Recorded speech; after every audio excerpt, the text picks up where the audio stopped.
Plans unveiled for former Trinity United Church site. Daryl Knight, The Standard, Uxbridge. More than a year after a tornado devastated parts of Uxbridge and led to the demolition of Trinity United Church, plans were recently presented to Council for future development on the site. At their meeting on Monday, October 23rd, councillors were presented with plans for development on the site following the demolition of the historic church earlier this year. Carly Forrester of Kindred Words, the development arm of the United Church of Canada, made the presentation to councillors. Over the course of her deputation, she led councillors through the proposal, which is slated to include a pair of 6-story residential apartment buildings, one fronting onto Main Street and the other set in the middle of the property, as well as a low-rise community centre, which would front onto First Avenue. Honoring the legacy of Trinity United Church in the community, Ms. Forrester explained the proposed buildings would feature several architectural elements carried over from the church, including arches and brickwork, as well as the design of a common area between the buildings, which would be styled to be reminiscent of the church's iconic rose window. While Ms. Forrester explained the work is still underway on the design of the proposed community centre, she noted it will include some form of a church area. According to the presentation, the proposed building would offer 105 units, with a target of 1/3 of the units being priced below market value. In total, 58 of the proposed units would be one-bedroom suites, and further 43 would include 2-bedroom, and 4 would offer a 3-bedroom option. We have worked to respect and emulate some of the existing targets that the downtown plan has within this new building, added Ms. Forrester. We are trying not to recreate or mimic the church, but respect the heritage and respect what was there with some of the features. Councillors were enthused with the project and praised the design team for their work to listen to the input of local residents. Replying to Ward 3 Councillor Zed Pickering's question about traffic flow in and out of the complex, Ms. Forrester explained the majority of residential traffic would utilize Main Street, while the First Avenue access would be primarily limited to visitors and users of the proposed community centre. Ward 5 Councillor Todd Snooks suggested the developers look at including a setback starting at the 2nd story of the apartment building, in particular for the building fronting onto Main Street, rather than the current design, which would have the building facades running straight up. Deputy Mayor and Ward 4 Councillor Willie Popp highlighted the key details of the project and noted it is an excellent example of what future developments in downtown Uxbridge could emulate as the town embarks on revitalization efforts in the area. To have some features which allow us to remember the past and an unfortunate incident, I think, is great, commented Councillor Popp.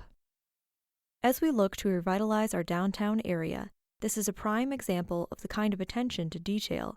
It is something we would like to see moving forward. Prior to making a detailed motion to accept the proposal, which included a provision to allow a height of 6 stories, and forwarding the proposal to both the Downtown Revitalization Committee as well as township staff for further discussion, Regional Councillor Bruce Gerard praised the work done to date and the efforts to building something new in the wake of destruction left behind by the tornado in May of 2022. I couldn't be more excited about this. If any good can come out of a horrible situation, this is it, added Councillor Gerard before councillors unanimously endorsed this motion. New playground coming to Blackstock. Courtney McClure, The Standard, Scugog. Construction for a new Blackstock playground began on October 30th at Roy E. Carter Park in Blackstock. According to the Director of Public Works and Infrastructure for the Township of Scugog, Carol Coleman, the construction will be completed sometime in late November. Parks and playgrounds provide a gathering place for the community where people can get to know their neighbors and children can learn cooperative play, said Ms. Coleman. The playground equipment helps children to improve balance, agility, and hand-eye coordination while getting outdoors and being active. The township has a project set in place to replace one playground within Scugog Township per year. 2023 was Blackstock's turn. The new playground will include multiple accessibility features for those who may need them. These features include an accessible swing, a transfer platform to the climber, a catwalk bridge, a trail climber, wheel panel, and more. According to Ms. Coleman, as playgrounds age, the plastic delaminates and the metal may corrode, exposing rust. These can both be safety concerns. The old playground equipment at the park was sold at an auction in early October. The winning bid was made by a private individual for $825. The new playground equipment cost $75,000. This includes site preparation and an engineered wood fiber base. To learn more about the elements being added and to view a render of the playground, please visit scugog.ca.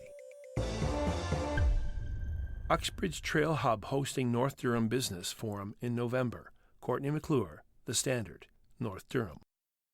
On November 14th, there will be a North Durham Building Business Forum.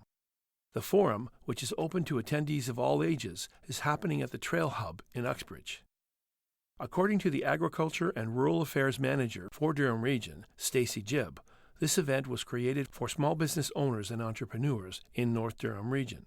The North Durham Building Business Forum will begin with networking time, giving attendees the chance to visit multiple information tables.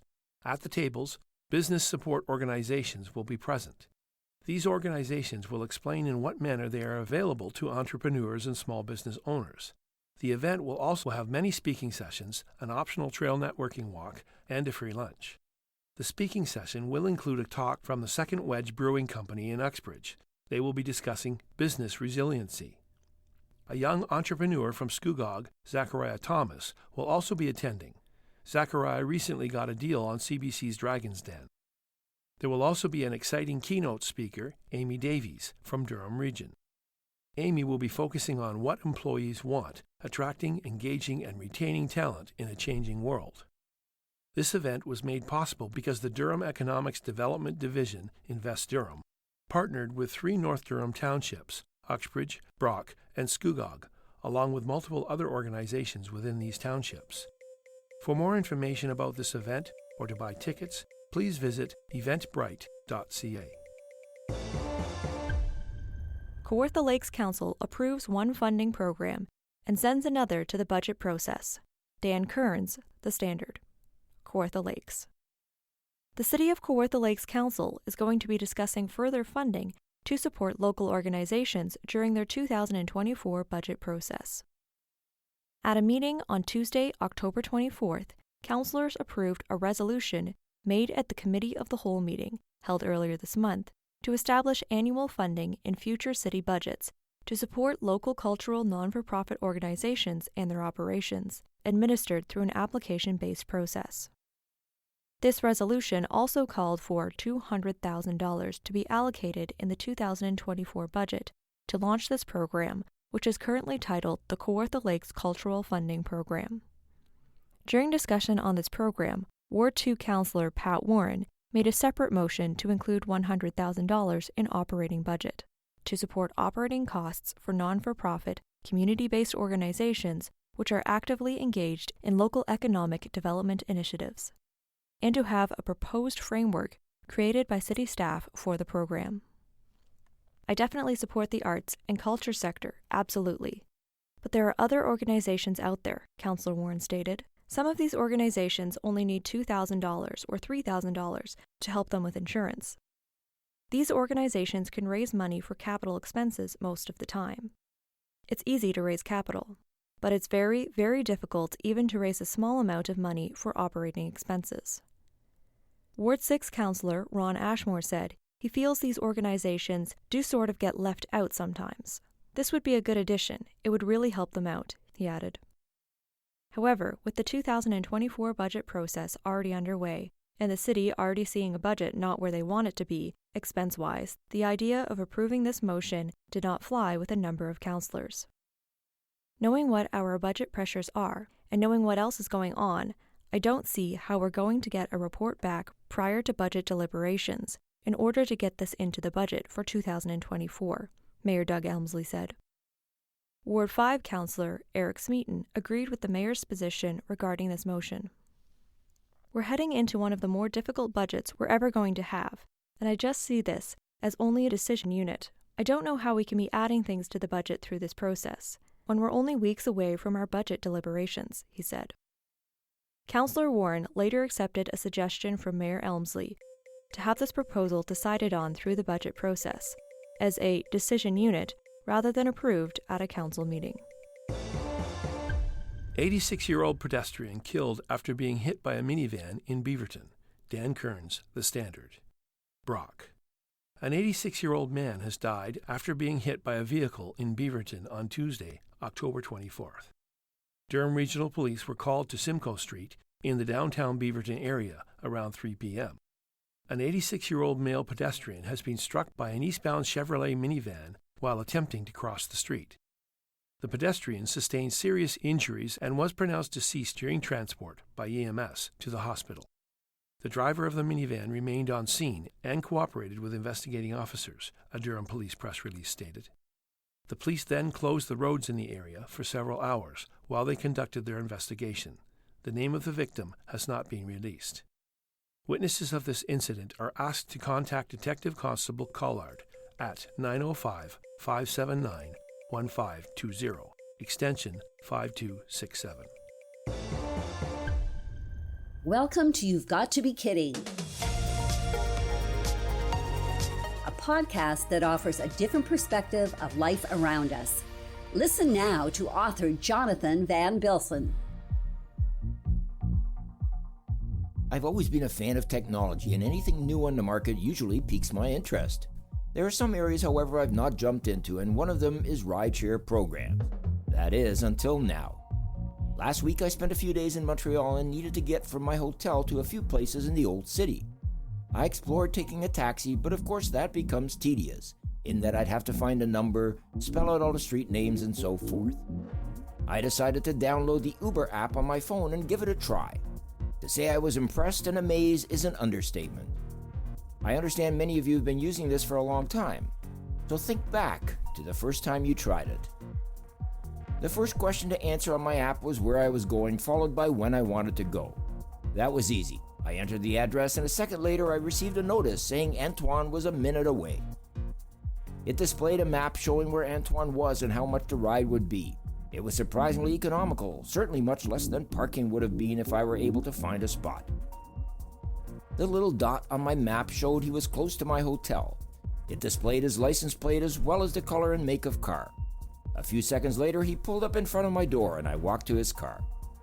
I asked who the car was for. I didn't want to step into the wrong vehicle, and he said my name. In I went and away we drove. The app showed me at all times where we were, so I knew we were on track. The amount was set when I ordered the car, so I knew exactly what I'd be charged. The ride was 10 minutes or so, and before I left, the app gave me an option to tip Antoine. It even went on to say 100% of the tip went to Antoine, which made me feel better. Going back to my hotel after dinner was just as simple, and I even added a stop. The experience was very user-friendly and a great time saver. I live in a rural area, and the pickup time for a trip to the airport would be 11 minutes. I thought that was quick, so I may consider that next time. Say what you want about technology, it certainly has its moments where saving time becomes an important element of my life. I'm Jonathan van Bilsen, and this is You've Got to Be Kidding. You've Got to Be Kidding was presented by X4 Media with permission from the Standard Media Group. We endeavor to make all information contained in this program as accurate as possible at production time. X4 Media and the Standard Media Group are not responsible for any liabilities resulting from information contained in this program. For more information, please visit x4media.ca.